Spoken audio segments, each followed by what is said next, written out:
দেখুন, শাসকের চক্ষুশূল হলে, শাসকের বিরুদ্ধে উঁচিয়ে গলা তুললে কণ্ঠরোধের নিদর্শন এ বাংলায় অন্তত নেহাত মন্দ নয়। কিন্তু ধৃত সঞ্জয় রায় এবার তারও এক প্রকার কণ্ঠরোধের আপ্রাণ চেষ্টা। সঞ্জয়ের কণ্ঠরোধ, তিনি নিষিদ্ধ জঙ্গি গোষ্ঠীর কোনো সদস্য নন, এমনকি আন্তর্জাতিক অপরাধীও নন। তবু অভিযুক্ত সঞ্জয়কে বেনজির ভাবে পেশ করা হলো আজ। কালো কাচে ঢেকে একাধিক প্রিজন ভ্যান, তাতে আনা হলো সঞ্জয়কে। সঞ্জয়ের কণ্ঠ স্তব্ধ করতে গাড়ির ছাদ চাপড়ানো হলো, হর্ন বাজালো পুলিশ, দেওয়া হলো অপারেশন এন্ডের সিগন্যালও। অর্থাৎ একজন ধৃত অভিযুক্ত, যার বিরুদ্ধে কাদম্বিনীর ধর্ষণ খুনের অভিযোগ, অকথ্য অত্যাচার, নির্যাতন এবং চার্জশিটে মূল অভিযুক্ত হিসেবে একমাত্র সঞ্জয় রায়ের নাম। সেই সঞ্জয় রায় বারংবার ফোঁস করেছে। একাধিক সময় সাক্ষ্য গ্রহণ শুরু হওয়ার পর থেকে একাধিক সময় তিনি মুখ খুলেছেন। কখনো আদালতে ঢোকার মুখে তিনি বলেছেন যে সরকার তাকে ফাঁসাচ্ছে। আদালত থেকে বেরোনোর মুখে কখনো তিনি একের পর এক মন্তব্য করেছেন। তিনি বলছেন তার ডিপার্টমেন্ট তাকে হুমকি দিচ্ছে। তিনি বিনীত গোয়েলের বিরুদ্ধে অভিযোগ করেছেন গোটা ঘটনা পরিকল্পনা মাফিক চালানোর। কখনো তিনি ফ্লাইং কেস দিচ্ছে, আবার কখনো এই ছবি আজকে যা ধরা পড়েছে।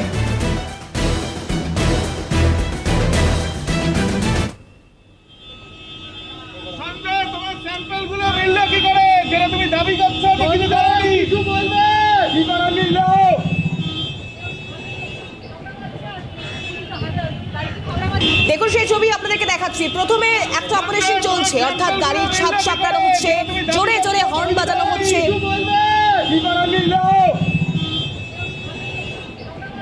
আর তারপরেই দেখুন অপারেশন এন্ড, তার জন্য হাত দেখানো হচ্ছে, অর্থাৎ কাজ হয়ে গিয়েছে, এখন আর এগুলো প্রয়োজনীয়তা নেই। একের পর এক 3 দিনের 3টি ছবি আপনাদেরকে দেখানোর চেষ্টা করি। প্রথমে প্রেজেন্ট ভ্যানে করে যখন এই সঞ্জয় রায়কে নিয়ে আসা হয়েছিল, প্রথম দিন মুখ খুলল সঞ্জয়, অর্থাৎ তিনি বললেন তাকে ফাঁসানো হচ্ছে।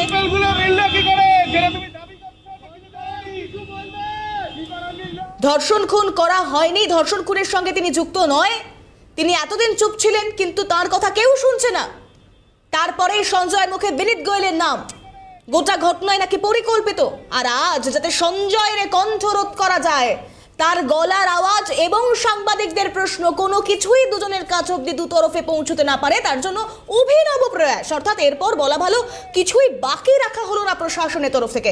চিফ রিপোর্টার সত্যজিৎ মুখোপাধ্যায় রয়েছেন আমাদের সঙ্গে এই মুহূর্তে সরাসরি নিউজ স্টুডিও থেকে। এই মুহূর্তে আমি যাওয়ার চেষ্টা করবো সত্যজিতের কাছে। সত্যজিৎ, একাধিক সময় শাসকের বিরুদ্ধে দাঁড়িয়ে গলা উঁচালে যে কণ্ঠরোধ হয়, চক্ষুশীল হতে হয়, তা বোধহয় আমাদের থেকে, ক্যালকাটা নিউজের থেকে ভালো কেউ জানে না। কিন্তু তারপরে দাঁড়িয়েও সঞ্জয় রায়, যিনি একজন ধৃত, যাকে এতটা গার্ড, এতটা প্রিভেনশনের মধ্যে রাখার যেখানে কোনো প্রয়োজনীয়তা নেই, এমনটাই বিভিন্ন মহলের অভিযোগ, সেখানে দাঁড়িয়ে তার কণ্ঠরোধ করবার জন্য, তিনি যাতে কোনো বেফাঁস মন্তব্য করতে না পারে, তার জন্যই অভিনব প্রয়াস, এই পন্থা বেছে নিতে হলো প্রশাসনকে। দেখো, দুটো বিষয় এখানে পরিষ্কার। তুমি মনে করতে পারবে তিথি, 2002 সালে যখন মার্কিন তথ্যকেন্দ্রে হামলা হয়েছিল এবং হরকাতুল জিহাদি হুজদির জঙ্গিরা আক্রমণ চালিয়েছিল, সেই সময় আফতাব আনসারি সহ বাকি অভিযুক্তদের যেভাবে কোর্টে পেশ করা হতো, তার তো যুক্তি আছে। কারণ তারা জঙ্গি বা যে কোনো জঙ্গি সংগঠনের যারা নিষিদ্ধ জঙ্গি গোষ্ঠীর সদস্য, তাদের প্রচুর সিকিউরিটি এবং সেই মেজারমেন্টের মধ্যেই পেশ করতে হয়। এটা একটা নির্দিষ্ট প্রোটোকলের মধ্যে বা সিস্টেমের মধ্যে পড়ে। কিন্তু আমরা এটা ভালো করেই জানি যে আরজি কর কতটা নারকীয়, কি বিভৎসতা প্রত্যেকটি মানুষকে ছুঁয়ে গেছে এবং দীর্ঘ সময় ধরে এখনো পর্যন্ত মানুষ প্রতিবাদে সোচ্চার। এবং সঞ্জয়, যাকে কলকাতা পুলিশ গ্রেপ্তার করেছে পুরো এভিডেন্স সহকারে, পরবর্তী সময়ে কোনো অন্যথা হয়নি, কোনো রকম অন্যরকম ছবি উঠে আসেনি, সিবিআইর তরফেও প্রাইম অ্যাকিউজ তাকেই রাখা হয়েছে। এবার যে বিষয়টি উঠে আসছে যে সঞ্জয়ের ক্ষেত্রে তুমি ভালো করে দেখবে যে এর আগেও তাকে কারো কাছে কখনো চাদরে মুড়িয়ে বিভিন্ন নতুন নতুন নতুন নতুন পথে তাকে আদালতে নিয়ে আসার যে পথ পুলিশ প্রত্যেকদিন একটা ইনোভেটিভ ওয়েতে নিয়ে আসা হচ্ছে, অর্থাৎ তাকে যখন আদালতে পেশ করা হচ্ছে প্রত্যেকদিন নতুন পথের কথা পুলিশ বা কলকাতা পুলিশকে ভাবতে হচ্ছে, চিন্তা করতে হচ্ছে। আজকে কি হলো তুমি দেখবে, আজকে প্রথমে কালো কাচ দেওয়া একটা গাড়ি আসলো, তারপর প্রিজন ভ্যান, আরও একটি গাড়ি।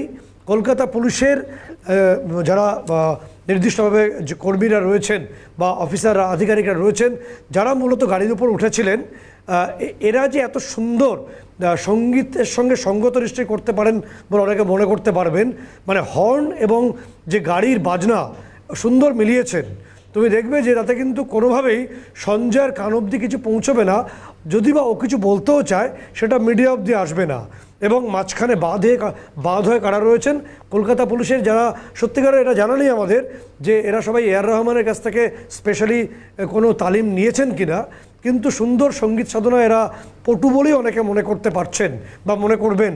এবার তুমি দেখবে যে যদি তুমি আইনগত বিষয়ে আসো, আদালত কক্ষের বাইরে অভিযুক্ত সঞ্জয় কি বলল সেটা কোনোভাবেই জুডিশিয়ারিকে প্রভাবিত করে না, কারণ সেই সিস্টেমটার মধ্যে অর্থাৎ অভিযুক্ত সঞ্জয়ের বাইরে মিডিয়াকে কি বলল না বলল সেটা কিন্তু মূল জুডিশিয়ারির যে ইস্যুসগুলো থাকবে তার সঙ্গে সংযুক্তিকরণ হয় না। তাহলে এত বেশি কেন তৎপরতা, এত কেন উদ্বিগ্নতা? কোথাও একটা ইমেজের ব্যাপার আছে। এই যে বড় বড় নামগুলো চলে আসছে, সোশ্যাল মিডিয়ায় ঘুরছে, সেই ইমেজের ভয় কি গ্রাস করছে? এই প্রশ্ন এখন বিভিন্ন স্তরে ঘোরাফেরা করছে। সে কারণে আজকে সুন্দরভাবে হর্ন বাজিয়ে এবং সুন্দরভাবে যে তবলার সঙ্গত, মানে এখানে গাড়ির ছাদ বাজিয়ে সঞ্জয়কে যেভাবে মানে তার কান অবধি শব্দ পৌঁছলো না, কারণ শব্দ তো ব্রহ্ম, এবং শব্দ আসলো না মিডিয়া পর্যন্ত, তার পুরোপুরি কৃতিত্ব অবশ্যই এক্ষেত্রে কলকাতা পুলিশকে দিতে হবে। তিথি, একবারই সত্যজিৎ, সেক্ষেত্রে আমার মনে থাকবে যে লাস্ট যে কদিন ধরে যেভাবে এই সঞ্জয় রায়কে নানান রকম প্রোটেকশন প্রোটোকল মেনটেন করে তাকে নিয়ে আসা হচ্ছিল আদালত অবধি, কোথাও একটা আমাদের ধারণা ছিল বা আমরা মনেই করেছিলাম যে একবার হয়তো লাস্ট স্টেজে গিয়ে হয়তো ঢাকঢোলও পেটাতে আর বাকি রাখবে না পুলিশ প্রশাসন, এবং আলটিমেটাম যেটা দেখা গেল একদম ঠিক তাই। মানে এই রূপ, প্রশাসনের এই রূপও আজকে বাংলার সাধারণ মানুষ, গোটা নাগরিক সমাজ যারা রাস্তায় নেমেছেন তাদেরকে দেখতে হচ্ছে। একদমই তাই, কারণ সঞ্জয় অভিযুক্ত, এবং তোমাকে একটা বিষয় খুব পরিষ্কার করে বুঝে নেওয়া আমাদের প্রয়োজন যে কোনো অভিযুক্ত তিনি আদালত কক্ষের বাইরে কি বললেন সেটা মূল যে বিচার প্রক্রিয়ার অঙ্গ হিসেবে বিবেচিত হয় না, কারণ বিচার প্রক্রিয়ার ক্ষেত্রে বাদী বিবাদী পক্ষ থাকে, তাদের এভিডেন্স থাকে, এবং বিচার প্রক্রিয়া পরিচালিত হয় এভিডেন্সের ওপরে। এবং এক্ষেত্রে সিবিআইয়ের তরফে যে এভিডেন্স। সত্যজিৎ, একটু ইন্টারাপ্ট করছি, আইনজীবী কৌস্তব বাগচি রয়েছেন আমাদের সঙ্গে এই মুহূর্তে টেলিফোন লাইনে। সত্যজিৎ, তোমার প্রশ্ন। কৌস্তববাবু, আজকে যে ছবি সামনে আসছে আপনিও দেখেছেন, নির্দিষ্টভাবে সঞ্জয়ের কণ্ঠ যাতে না আসে মিডিয়া পর্যন্ত বা মিডিয়ার কণ্ঠ সঞ্জয় পর্যন্ত, তার জন্য সুন্দর একটা সঙ্গীত চর্চা কলকাতা পুলিশের দেখা গেল, বেশ সুন্দর তবলার মতো করে বাজানো হলো গাড়ির ছাদ। ঠিক কি কারণ হতে পারে?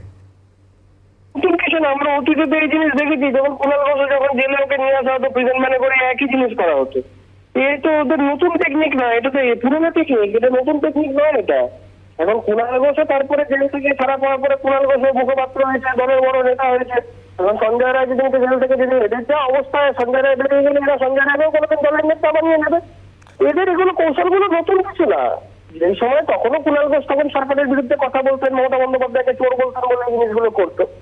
এখন কৌস্তববাবু, একটা বিষয় আপনাকে জিজ্ঞেস করবো যে কোনো অভিযুক্ত তিনি যদি আদালত কক্ষের বাইরে মিডিয়াকে কিছু বলেন, সেটা কি জুডিশিয়ারির পার্ট বা হতে পারে? এটা that is not at all part of the judiciary বা তার কোনো এভিডেন্সিয়ারি ভ্যালু নেই। কিন্তু এগুলো তো আলটিমেটলি দেখো অনেক বিষয়ে, যে বিষয়গুলো আমাদের মনে প্রশ্ন, পাবলিকের মনে প্রশ্ন। হ্যাঁ, না সেটা কি বিচার প্রক্রিয়ার অঙ্গ? ওর যে বক্তব্য সেটা কি বিচার প্রক্রিয়ার অঙ্গ হতে পারে বা হওয়ার কোনো সম্ভাবনা হতে পারে না? কখনো হতে পারে না। কিন্তু অনেক বিষয় সেগুলো আদালতের বিচার্য হয়, বিচার্য বিষয় হয়ে থাকে না, এগুলো জনতার আদালতের বিষয় হয়। সেই বিষয়গুলো থেকে দৃষ্টি ঘোরানোর ক্ষেত্রে সরকারের এই ভূমিকা। অর্থাৎ আপনি বলছেন ইমেজের বিষয়টা বলছেন, বিচার প্রক্রিয়া না ইমেজ। অনেক ধন্যবাদ সঙ্গে থাকার জন্য। কৌস্তব বাগচি আইনজীবী সঙ্গে ছিলেন। একটা বিষয়, যে বিষয়টা আলোচনা করেছিলাম তিথি, যে কোনো অভিযুক্ত তিনি আদালত কক্ষের বাইরে কিছু বললে সেটা কখনোই বিচার প্রক্রিয়ার পার্ট হতে পারে না, কারণ সেটা এভিডেন্সের ওপর এবং নির্দিষ্ট অনেকগুলো প্রক্রিয়ার মধ্যে দিয়ে পরিচালিত হয়।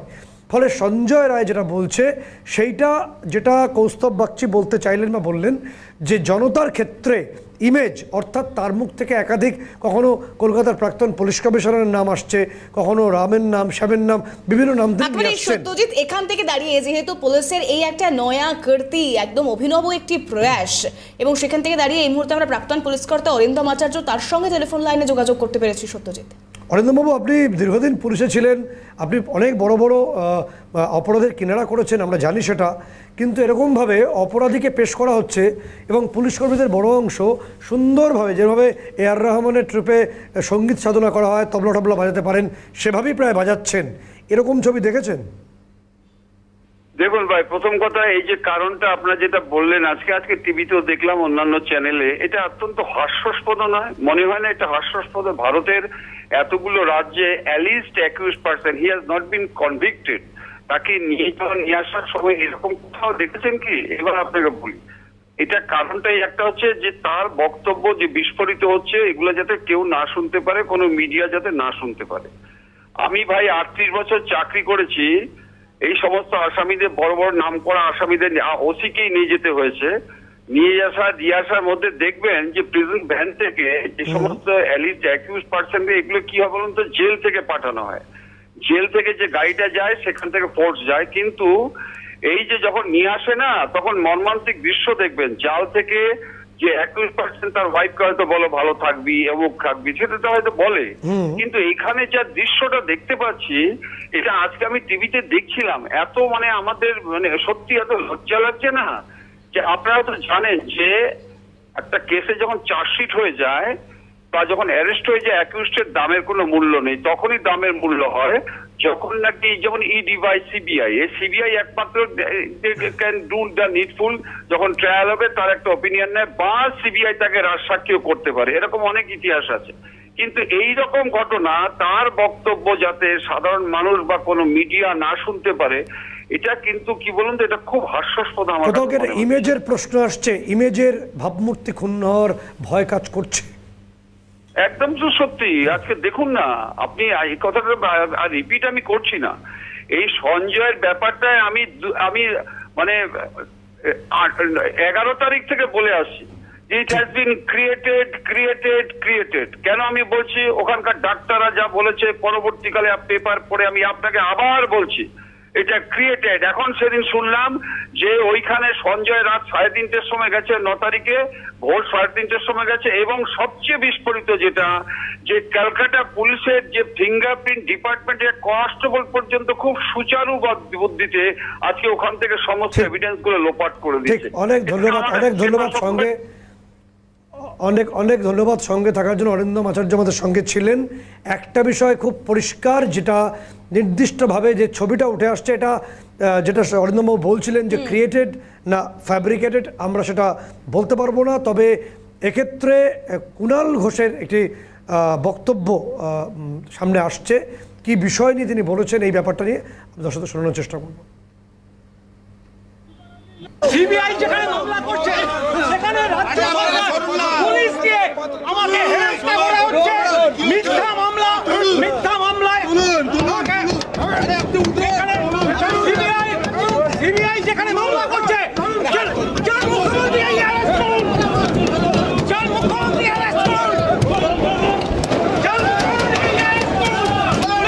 মুখ্যমন্ত্রী অ্যারেস্ট করুন, সমস্ত সুবিধা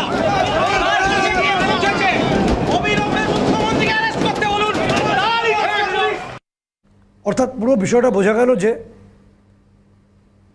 যেভাবে গোটা বিষয়টা হয়ে রয়েছে, তুমি দেখলে যে দুটো ছবি আমরা দেখালাম তিথি, এবং যেটা কুণাল ঘোষ যখন তিনি বন্দী ছিলেন, তাকে যখন গ্রেপ্তার করা হয়েছিল সেই ছবিটা স্ক্রিনে, তখন তিনি কি বলতে চেয়েছিলেন, কিভাবে থামানোর চেষ্টা হয়েছিল, এবং আজকের সঞ্জয়ের ছবিটাও।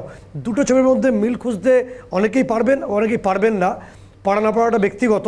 তবে মিল বা অমিলের প্রশ্ন নয়, এখানে কণ্ঠরোধের চেষ্টা বলো একটা বড় অংশ মনে করছেন।